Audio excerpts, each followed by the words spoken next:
Welcome to our session that is going to involve a discussion about alternatives for a project that you may have some familiarity with in Maine that's being proposed right now by Central Maine Power, the New England Clean Energy Connect project. And so our work is to really think about ways that the project may not actually be the answer to help us with our climate needs. So my name's Sandra Howard. I'm from Say No to NECEC. I'll be moderating today. I'm joined by Steve Crowley from Sierra Club Vermont. I'm joined by Dwayne Hanson from Say No to NECEC and Matt Wagner, Say No to NECEC and InSource Renewables, and our international colleague, Roberta Benefiel from Labrador, and she just stepped out. She'll be joining us in a bit here. So a quick note about how many of you are familiar with this project that's being proposed, right? The 145-mile transmission line from the Quebec border down to Lewiston to bring hydropower from some mega dams that Hydro-Quebec facilitates.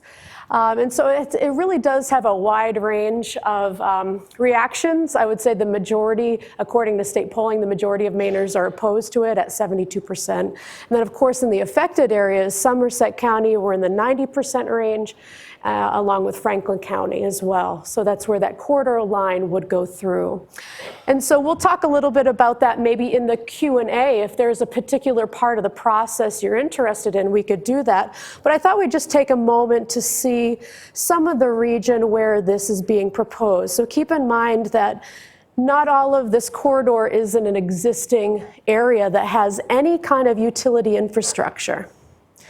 And this is brought to us from our friends at NRCM.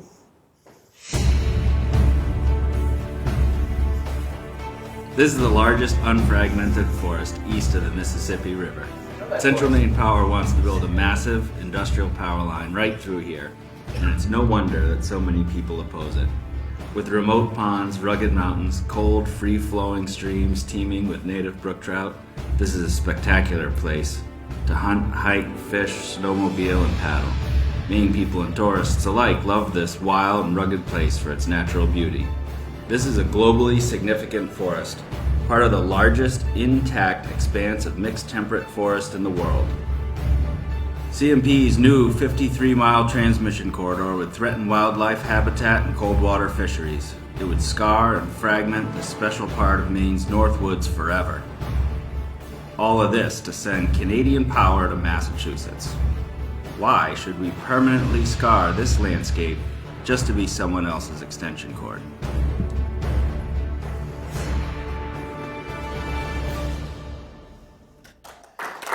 And thank you to AMC and NRCM for that. And so one of the things, just to give you a quick heads up of where the project is at, you may know that it's under review right now by the Maine Department of Environmental Protection, the Land Use Planning Commission, and of course the Army Corps of Engineers is just beginning the review. And just this week, the federal EPA submitted a letter of concern about the project to the Army Corps, and we can get into some of those details, but certainly the EPA is on our side here, and we're thankful for that. So we're gonna start up with Steve Crowley talking about some ideas he brings to us from Vermont on ways that maybe this could have alternatives. Hi, everybody. Yeah, I'm Steve Crowley. I live in over by Lake Champlain in South Burlington, Vermont. I've been an activist with the Sierra, an activist on energy issues, sort of paralleling Gus Speth's time. Starting during the Carter administration with concern about nuclear power around New England, and I've continued as a volunteer activist since then. Just wrapped up a 28-year career as a high school science teacher, and working at finding my way into being more productive on energy issues. One of the big areas of concern I have is, in common with Maine and much of New England, is this question of Canadian power being seen as clean and as a good solution to our problems. And it's a relatively easy solution, but it's not clean. And I think Roberta's going to speak a lot more about this. But what I want to do is one, talk a little bit about the carbon impacts of the Northern Power, and then throw out a few ideas about what some of the non-grid alternatives, I guess is the title of our session here. But so let me start with carbon.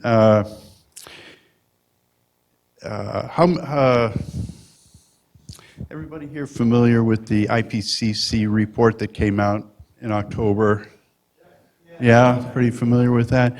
I think, you know, a lot of people said, well, we have 12 years to get this right and so on. And there's a little more nuance to that, really. What's most impressive to me is I skimmed through it. I didn't read the whole thing, but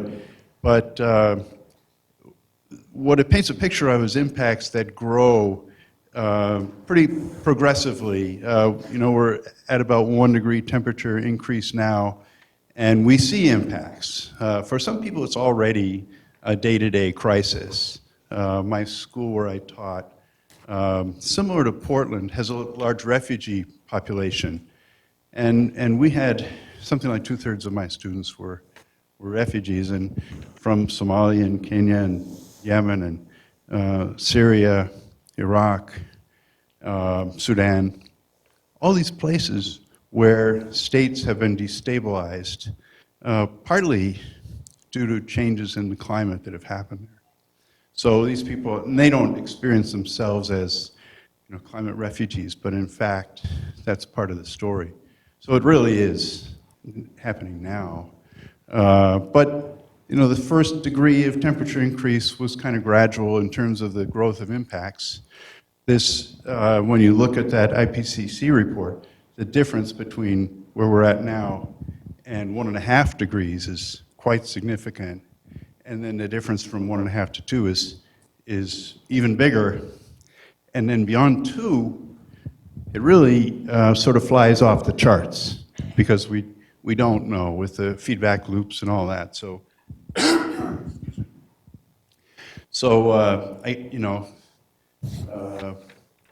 the story is we have to get to about 50% reduction in 12 years, which means that we don't have 12 years. We have to start now.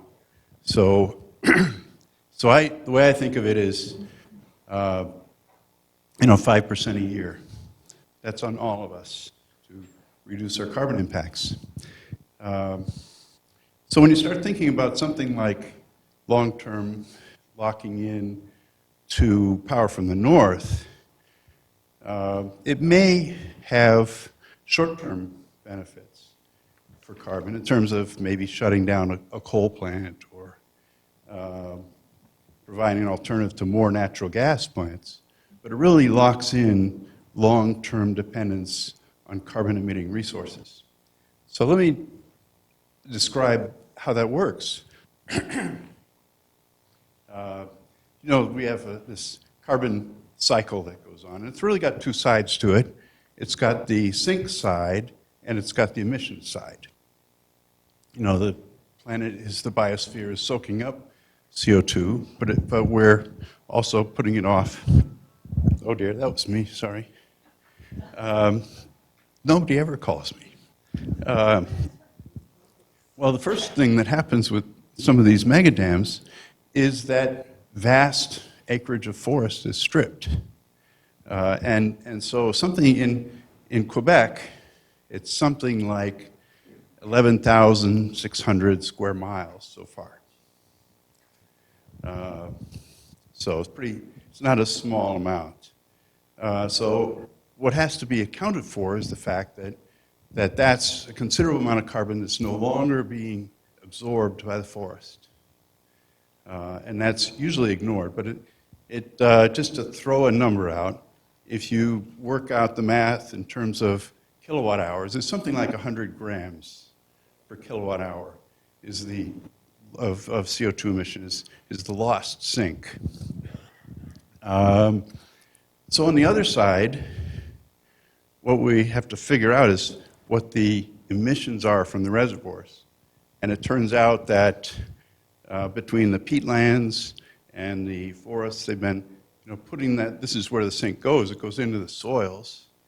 And when those lands are flooded, the carbon emissions start all over again.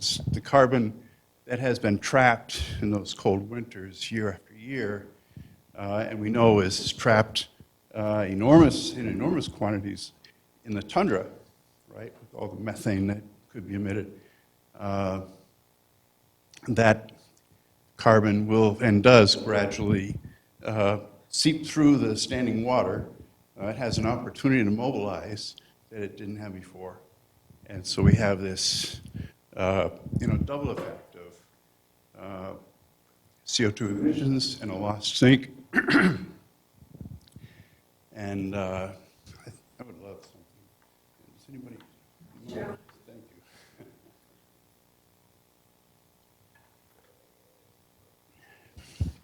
you. So this is something to keep in mind. Roberta's going to address some of the other issues there with methyl mercury and so on, I think. So, I had a few ideas about non-grid alternatives, and Gus covered a lot of those. He stole my ideas. I don't know how he did that. But figuring out local power, community power. I love some of his ideas about that. We've got to think about efficiency and conservation in a big scale. I mean, this 5% a year reduction is, the first chunk of that's probably pretty easy. But beyond that, when you talk about deep change, getting to zero carbon emissions by 2050, it's not going to be easy. So I think this whole idea of oh great, some kind of a cultural shift is really in the works for us to do the kind of deep changes that we need to have.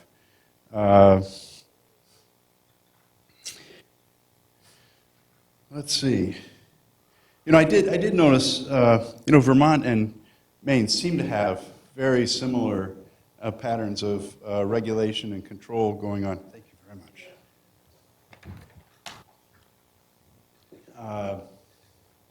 I noticed as I was looking through the Desire USA database, I discovered that we have very similar renewable energy standards. We have a tier 1 and a tier 2. We also have a tier 3. But I think they're flipped. Your tier 1 is where you have the real renewables, and that's 10% by the time that is run through. I think it's right through the middle of the next decade. Vermont is very similar. We have 10%, but that's the real renewables. We also have a category for large scale, which we have to get rid of, but that's pretty tiny compared to the need. So I think we're in the same boat, needing to expand that. And I guess I will leave it right there, and be around for questions. We have 3 more minutes because I was your gatekeeper. Oh, we're not ending at 11? No, but for him, for the speaker. Okay, I was hoping to leave a little bit of time at the end, so I'm doing time too. Oh, thank you. That way we have enough time to get the community involved. I'm happy to leave it. In any case, I think there's a lot of other great things people have to say. So thank you. So be thinking of questions, thank you so much, Steve. Be thinking of questions that you might address to him about practices that are occurring in Vermont. Steve is very aware of another alternative project through TDI Vermont that's fully permitted there, which is the completely underground line. But it does have the same source power, and that would be from Hydro-Quebec, which is still just as problematic. And so now we're going to shift over to Matt Wagner. He is one of the Say No to NECEC leaders, and he comes from the subset of in-source renewables. So in the solar industry, Matt's one of our leading go-to people. So let's welcome Matt.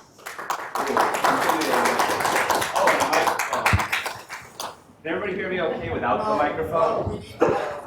Oh, need the microphone for TV. That's what makes it awkward.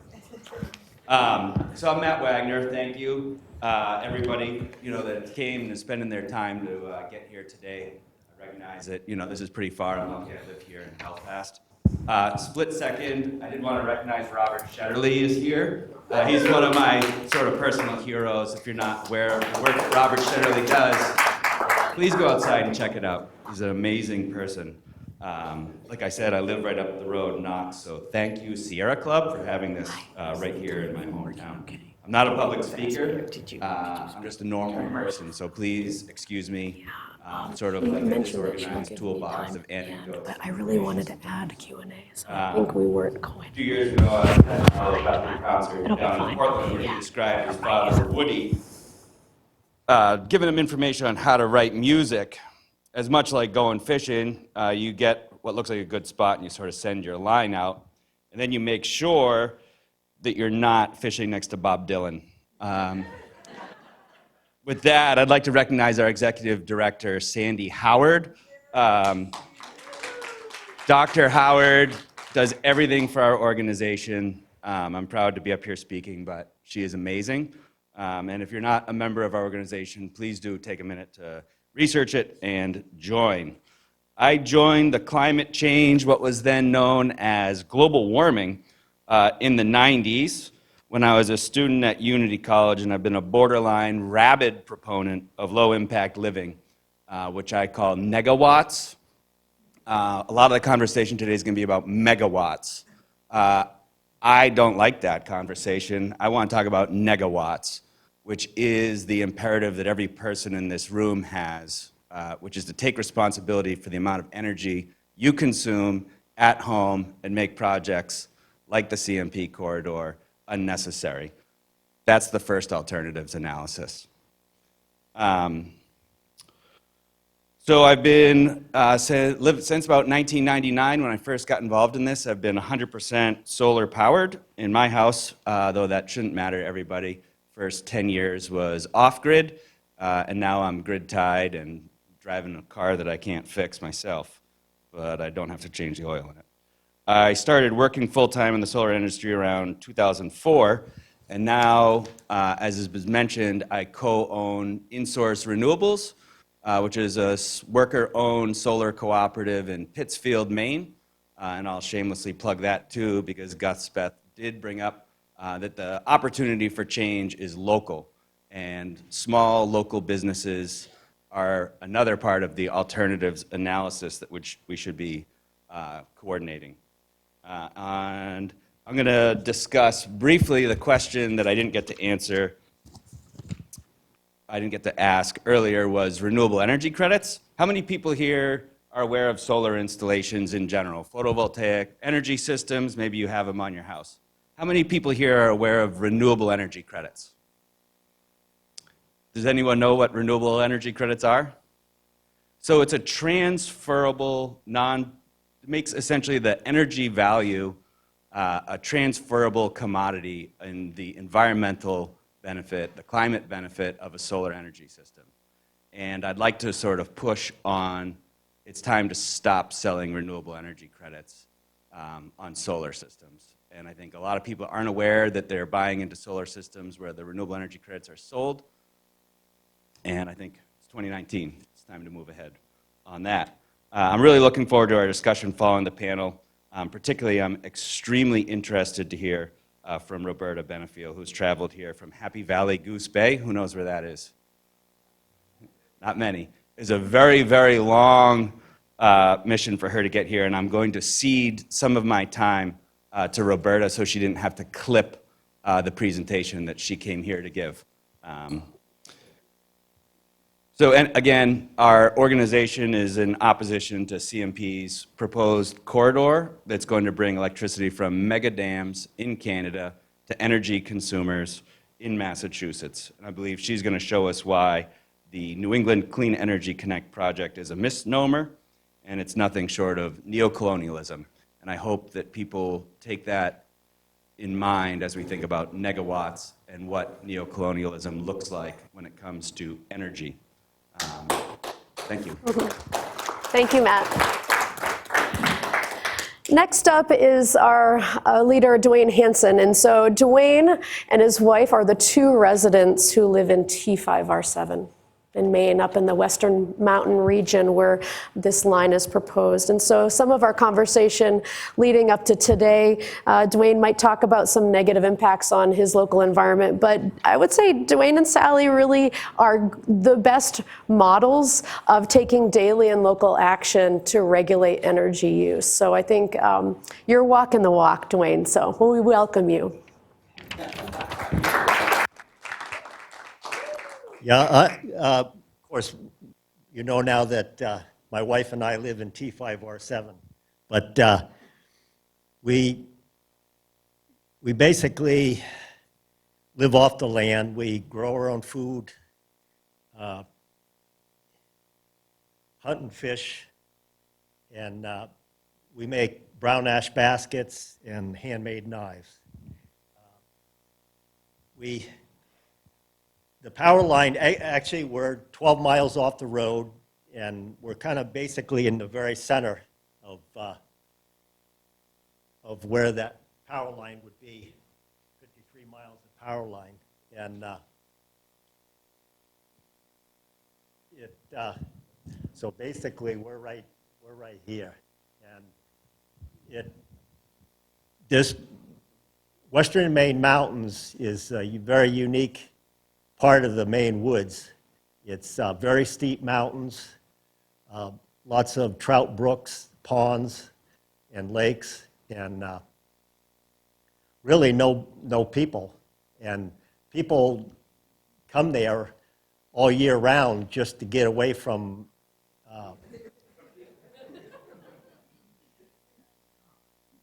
the infrastructure, I guess you could say, towns and roads and power lines and everything. So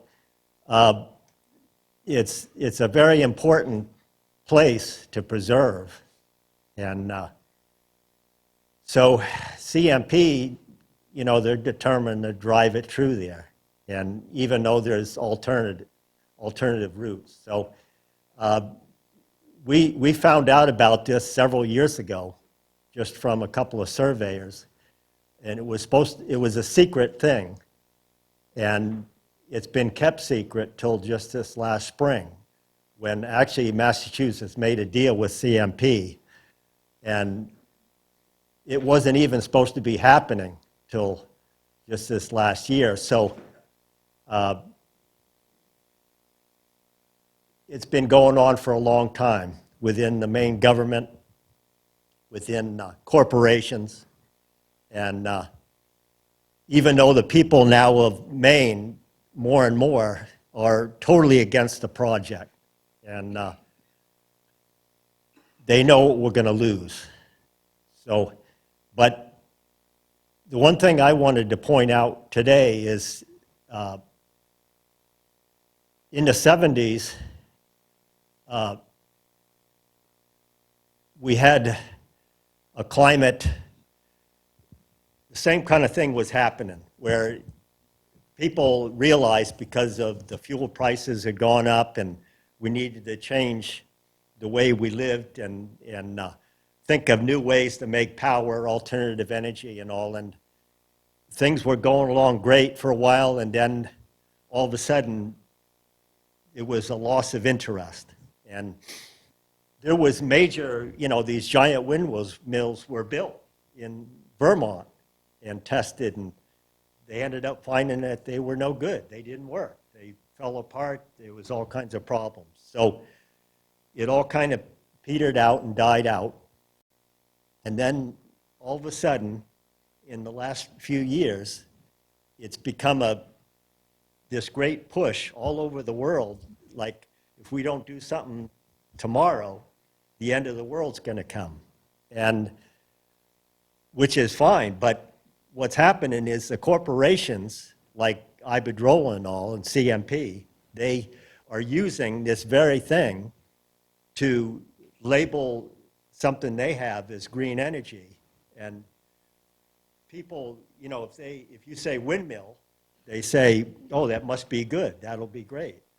Or, you know, hydropower. But then when you start looking into it, like we've, you know, been working on fighting this power line corridor, everything is not what it appears. It's the dams up in Quebec.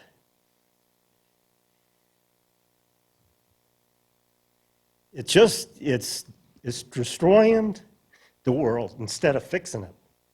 And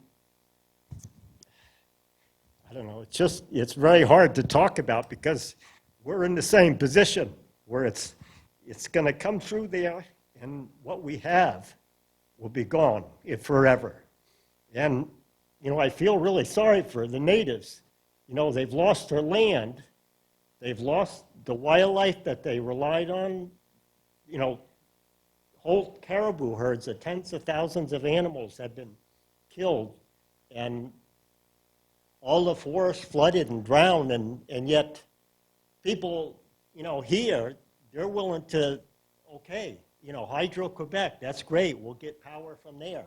And they don't, here we live in a country that supposedly cares about other people around the world, but in reality, it's false.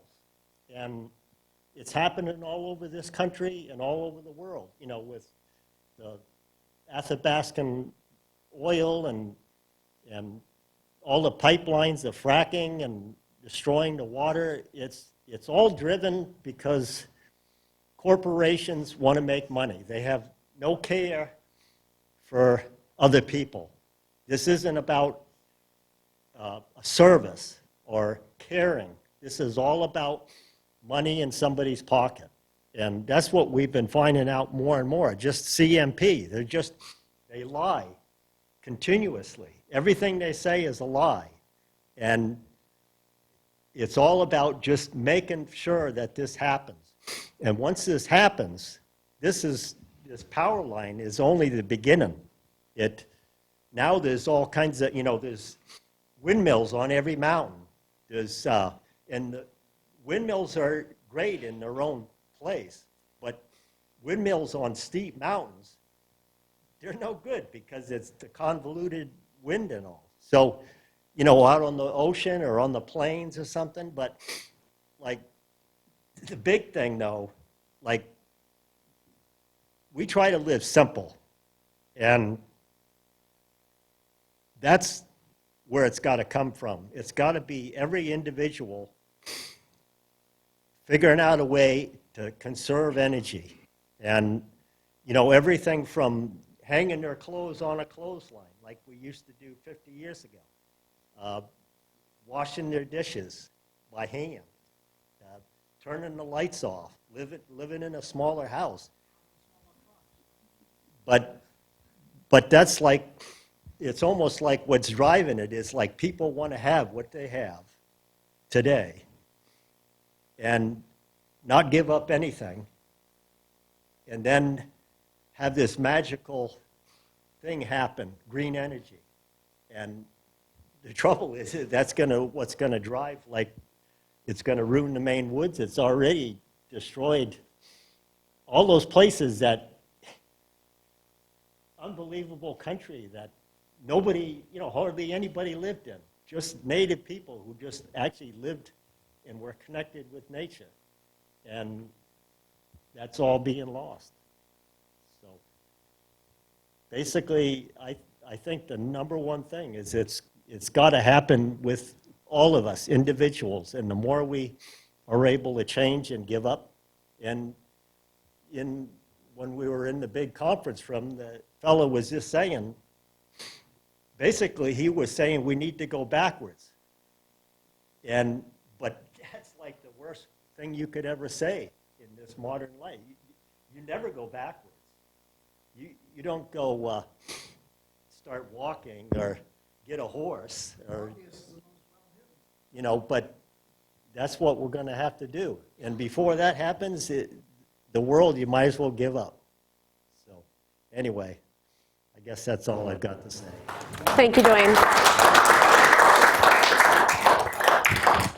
So as Roberta is coming over here to get her computer plugged in, a couple things that I want to point out that are challenging in this review process is all of the agencies that are reviewing these permit applications are strictly focused to the siting of the project in Maine. And so all the information that we're going to hear from Roberta today about the source of the power is not part of the review process. In fact, Hydro-Quebec has been absent from all of the approval agencies and will not provide data. And so we have to think about what are the impacts to the state of Maine in the siting in terms to push our argument forward, whereas they have not, you can put it right on top if you want, investigated an opportunity to bury the line. That's been the huge thing that the EPA has come out about. I think I put it on top. I think so. But we had a good sort of rock out there. You're going to have to unplug the white, and then you got it, okay? Unplug Unplug the white from the black, and then you can plug that in. So take that off and then put that onto your computer. The other thing to think about is if you're interested in more of the source power ideas, there was a report published in October 2018, the Energis report, that really talks about how it would be a major power shift. Hydro-Quebec is currently servicing other markets like Ontario and New York, and essentially they would be very interested to sell this power to Massachusetts, who is positioned to pay more for it. So when I was hearing our keynote speaker talk about climate concerns that are global, this project unfortunately has been focused on maybe reducing the microcosm of New England's climate change, although we're going to find out that that's not really expanding to Canada. If you're shifting clean power from one market to another, you're not fixing the larger problem, right? The other thing we're thinking about is that this infrastructure has a 20 to 40 year lifespan, and then it's going to be antiquated with the permanent structure staying. There's no decommission plan by CMP, so we're stuck with this sort of knee-jerk reaction. If it does go through, we're stuck with it for good. All right, so let's welcome Roberta Benefiel. Did I say that avec le bon accent? I'm actually from Labrador and I don't speak French. There we go.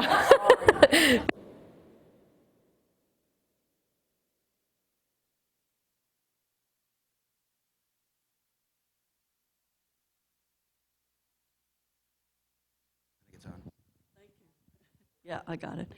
Anyway, I promised myself I wasn't going to cry. And you got me started, and that's okay.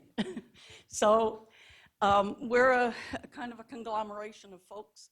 Grand River Keeper Labrador is a group of people that started looking at Muskrat Falls in the Gull Island project, the Lower Churchill project, back in about 1998. I think I did my first presentation on this. I'm getting a little old. I'm hoping young people will take this over soon. The Labrador Land Protectors, we became incorporated in part of the Waterkeeper Alliance in 2005. So we reached out to the New York group because we wanted to bring our message down here, because we knew that 2,700 or 27,000 people in Labrador did not need another 3,000 megawatts of power. So we knew where this power was going to go. The Upper Churchill is already 5,400 megawatts, and Hydro-Quebec basically owns that project until 2041.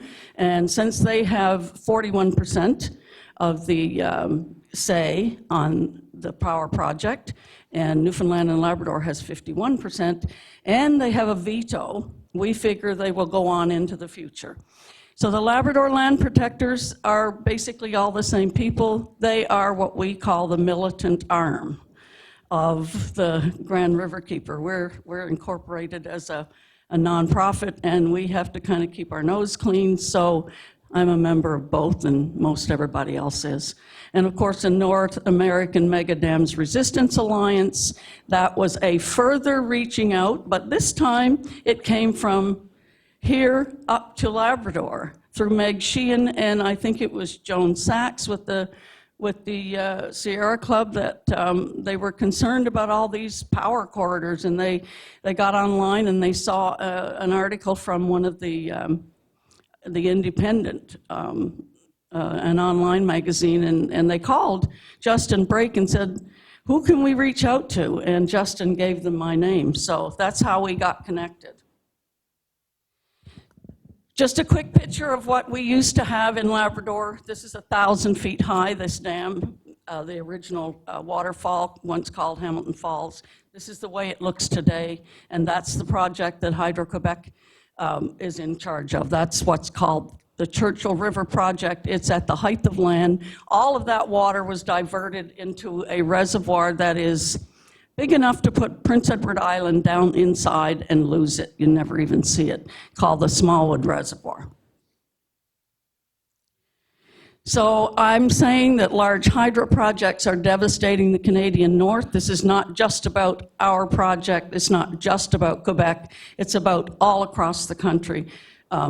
Mostly the Indigenous people are affected, obviously, because it's in the north. The small communities that have no voice. Our community is 7,800 people.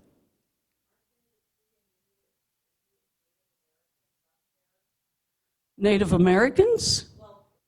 Yes, we have 3 groups in our area, actually. The Innu Nation, the Inuit of Nunatsiavut, which is northern Labrador, and also the Inuit mixed bloods of southern Labrador, which is called Nunatuavut. So we have 3 native groups that are involved with this.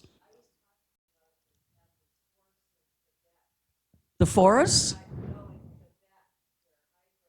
The Cree, mostly the Cree and the Innu. The Innu people live on the North Shore of Quebec as well. So International Rivers says that large hydro should be treated the same as fossil fuels. If you go on their website, they have all kinds of information about why they believe that. And of course, we agree. Large hydro is not green, it's not clean. And in our case, it's certainly not cheap. And actually, all of the cheap ones have already been built. And anything built from here on in is going to be massively, massively expensive. And the thing you need to know about hydro projects in Canada is that all of those hydro companies are crown corporations. They are, quote, owned by the people. So when they go over budget, like ours just did at Muskrat Falls, from $6.2 billion to, right now it's at 12.7, we don't expect it to stay there. But when those go over budget, the people of the province have to pay that bill. There's 550,000 people in Newfoundland and Labrador, and we're going to have to pay that bill of $12.7 billion, sorry. Well, I just want to talk real quick about methyl mercury poisoning, the environmental justice issues. We heard Gus Speth talk about those this morning. The North Spur, which is a natural dam at Muskrat Falls, and the costs in dollars, who pays, which I just mentioned, the greenhouse gas emissions from reservoirs, and again, environmental justice issues. And then I'll try to touch briefly on the regional effects, which I just did speak about the fact that all of these dams across Canada, in Manitoba, Ontario, British Columbia, Quebec, and Newfoundland and Labrador, are all 99% crown corporations owned by the people. Before I go on, I should probably point out over here on the map, if you can see it, that, no, you can't see it, actually. Our river is called the Churchill River on the map. We call it the Grand River because the Innu Nation people called it Mishtishipu, which means Grand River. The old trappers that trapped up and down that river called it Grand River for years and years. But when the Upper Churchill was built, the Churchill Falls project, the Smallwood Reservoir, our then Premier, Mr. Smallwood, decided, because Winston Churchill helped him finish the project, that he would arbitrarily call it the Churchill Falls and the Churchill River. He didn't bother to ask anybody who lived in Labrador if that was okay, but that's why we have all these different names. So we're taking back Grand River, and the Innu people call it Mishtishipu. So we had a methyl mercury study done by the Harvard School of Public Health study, not we, but Nunatsiavut, the northern Inuit. They're out of 22 proposed new dams in Canada, but they're all within 100 kilometers of Indigenous communities. And by the way, a new study done to see how fast Canada could get to its green energy future by 2050 says that 2,900 more dams have to be built across Canada. Pardon me? 2050. We don't need the power, folks. We just don't need that much power. That power is going to be built to come down here. It really, truly is. So in Lake Melville, according to the Harvard study, there's going to be a 10-fold increase in methyl hydrate, in methyl mercury, and the mean Inuit exposure forecast to double. Over half the women and young children will exceed EPA's dosage recommendation. So 11 sites of all the 22 proposed that Harvard looked at that time, which was 3 years ago, they said 11 of those sites will have equal or greater concentrations of methyl mercury as compared to Muskrat Falls. Here's, you can get this from me later. These are the links to the studies that were done. If you want to go to Make Muskrat Right on the website, the complete study done by Harvard and Memorial University is there. There is a smaller version for policyholders or policymakers on the front, and you can go to the major study on the back. Yes, ma'am? I will get to that. Absolutely. So mitigation measures, they said, to lower the impact of the methyl mercury on Indigenous communities is two things: either clear the vegetation and soil out of the reservoir before it's flooded, or consumption advisories. There's already consumption advisories on the Grand River. I paddled that river over the last 20 years about 11 times. We get down as far as Long Point, and there's a huge sign that says to eat no more than 7 ounces of fish a month. And that's from the Upper Churchill Project.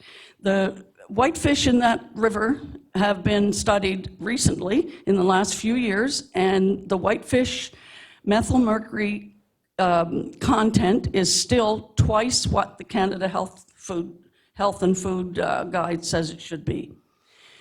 So that's all from the original Churchill Falls project. So taking Indigenous people off their traditional food in the north is akin to cultural genocide. I have to explain to you that you may not understand because of a difference in culture, but living there, I'm not an Aboriginal person myself, but living there for all my life, other than a few forays to Tennessee, I know what's going on. I know the price of food, even in my community, which is, you know, nothing compared to what the coastal communities have to deal with.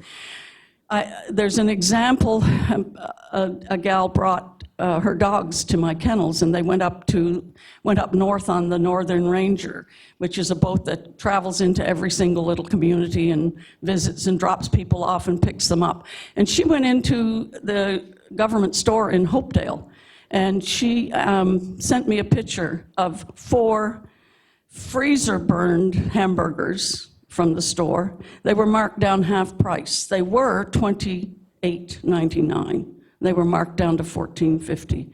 This is why we cannot, and now I am going to cry, we cannot keep poisoning the food of Indigenous communities because it is so expensive to buy food. And it's not what they're used to eating. We just can't do it. So we protested, and a lot of people went to jail. A lot of people were charged. Nalcor issued an injunction from our protest because we were stopping their vehicles going in. And some refused to obey the injunction, and one day when we were all together over there, someone had a pair of clippers and cut the gate lock, and about 60 people went on the site. They shut that place down.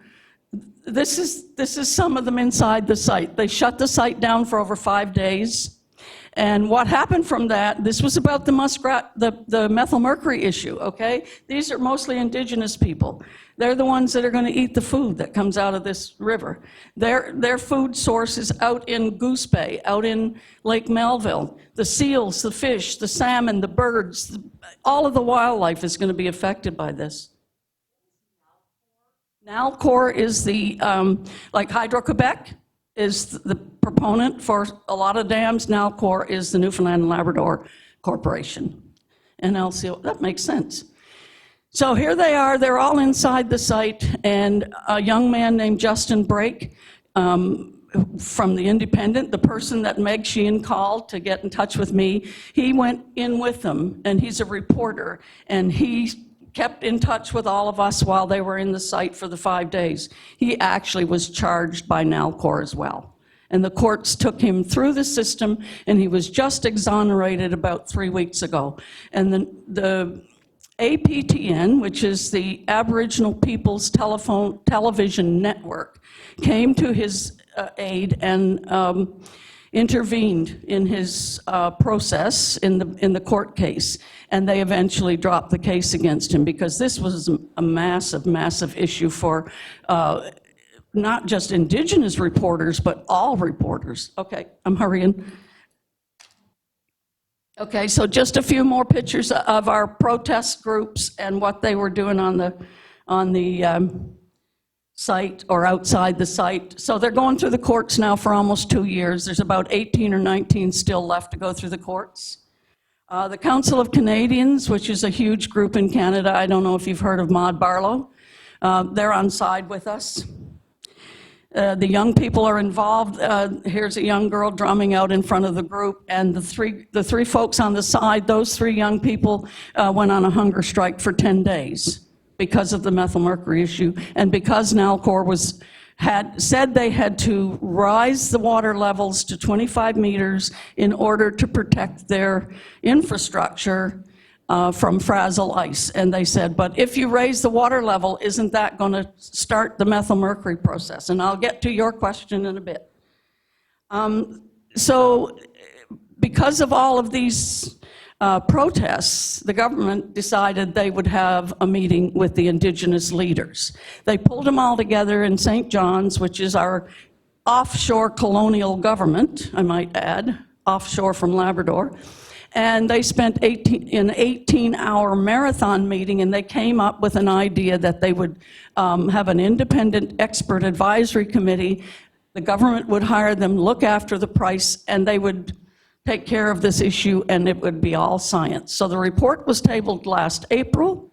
The recommendation is, again, to remove the soil and vegetation and cap whatever is dangerous to remove. The government is currently in an election called The Day I Left to Come Here. Nothing has been done to respond to these recommendations, and Nalcor is forging ahead with plans to fund the full reservoir goes to 39 meters. So they're forging ahead to get that done by fall. This is Dwight Ball, just before or just after the meeting where he says, he's our premier. He says, going forward, decisions will be made using science-based research. We have the science-based research. We had Aboriginal knowledge holders in the group who voted for the removal of the forests, the removal of the vegetation and the soil, and still we have nothing. There's another group of that's been involved, and I couldn't get online to get a picture of this, but the People of a Feather documentary, if you go on the website and look up Arctic Eider Society, there's a young scientist, Dr. Joel Heath. He's from St. John's. He went up to Sanikiluaq. I have to kind of be careful when I try to say that. That's in the Belcher Islands. And the Belcher Islands is right over here, right here, next in James Bay. So it's affected by all the dams that come out of Ontario and go north, come out of Manitoba and go north, and all of the dams that Hydro-Quebec has going into James Bay. What's happening in the Belcher Islands is that the spring freshet, which was normally released in the spring, is now held behind all these dams because you folks down here and everybody in Quebec and Labrador need power to keep ourselves warm in the winter. So when that water is held behind those dams, that it warms up by 10 degrees for one thing, and then it's released in the winter. Now, these eider ducks that these people from Sanikiluwak depend on for food, for clothing, for just about everything, those eider ducks don't migrate. There was always open water that they could dive for food, and they would gather in monstrous numbers to dive for food in these areas that we called Ashqui in Labrador. I'm not sure what the Sanikiluwak people call it. But because this water is coming out of the fresh water is coming out of the dams late in the year, in the winter, and laying on top of the salt water, it's freezing solid, and thousands of eider ducks are dying. If you have a chance to go on that People of a Feather site, the Arctic Eider Society, that video, that documentary is now on sale, and I think it's like $14. Trust me, you will cry when you watch it, but it is an important thing to do, and it is another one of the environmental justice issues that we can't keep doing this to people. You see where they are. I mean, they don't even have connection to the mainland until ice freezes in the winter. So their food sources are what they have right then and there, just like the northern communities are. Am I way over? Thank you, Roberta. Well, in the spirit of giving people an opportunity to ask a couple of questions, I think it's clear that there are a number of concerns with large-scale hydropower. And thank you for we know you just touched the surface there. So, David. Yeah. Yes. But I think we need to come to grips with this challenge. You know, in New England, and we're in the New England grid, it's not the main grid, there's only 4% of our power is coming from solar and wind, 30% from nuclear, and a lot of that is going to be phased out. 49% is from natural gas, and they're the biggest financial supporter of the opposition. And so think about, we have to electrify transportation, we have to electrify heating, and that's going to be a huge increase in demand. And I agree with you that we need conservation too. So I think, frankly, I think this has become kind of an ideology.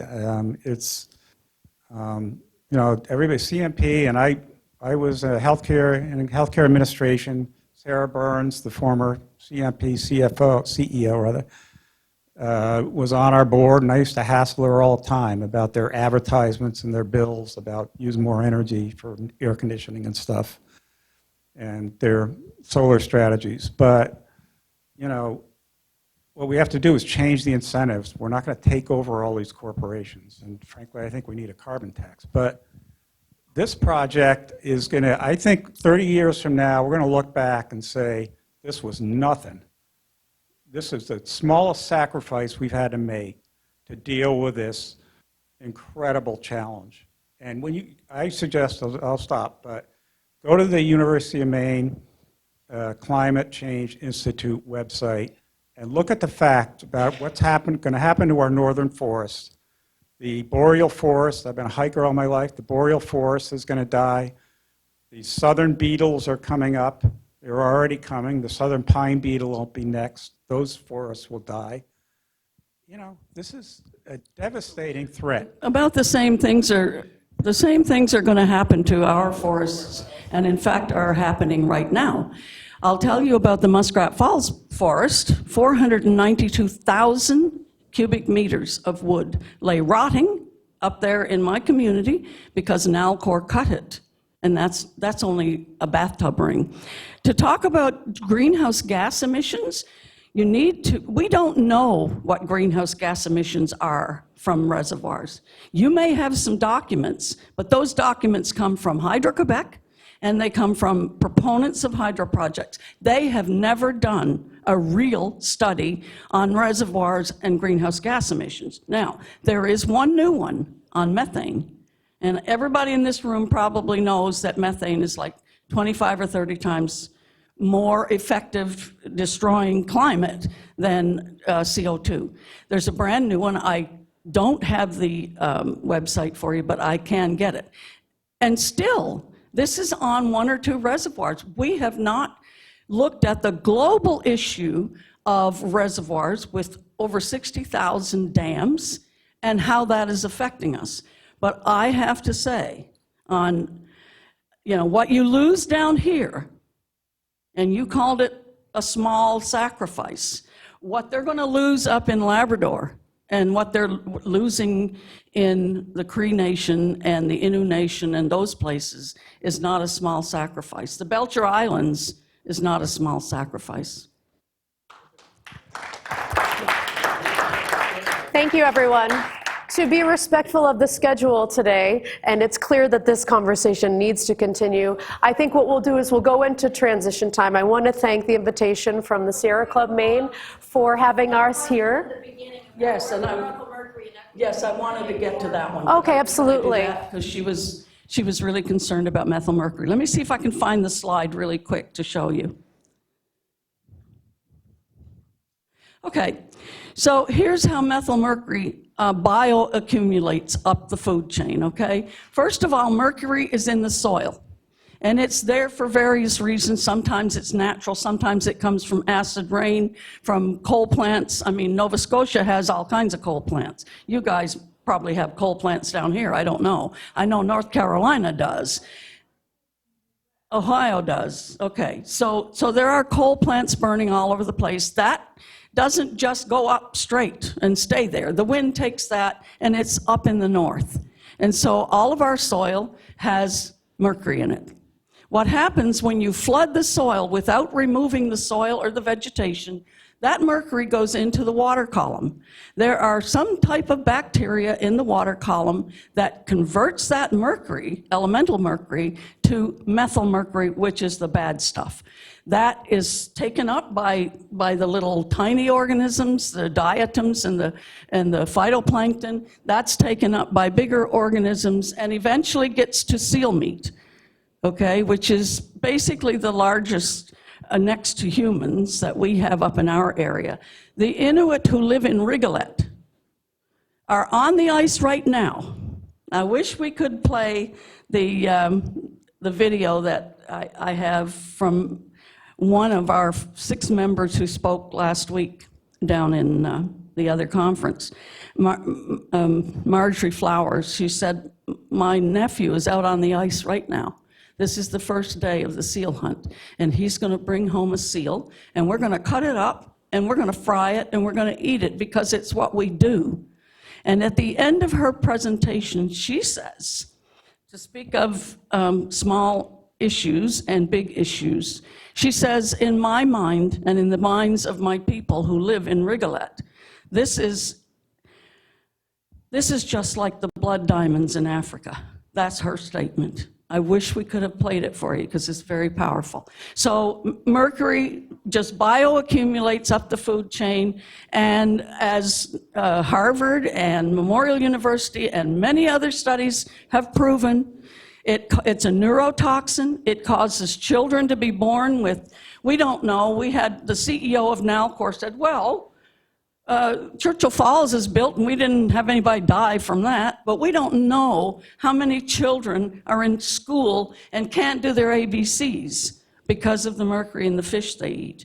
We don't know how many children have autism or some other form of neuro problem because of mercury, because we can't know. But then there's Grassy Narrows, and if you have time to look that one up, that was a spill of mercury right into the water of the river, and that was 35 years ago, and the people in Grassy Narrows are still suffering long and hard from that methyl mercury issue.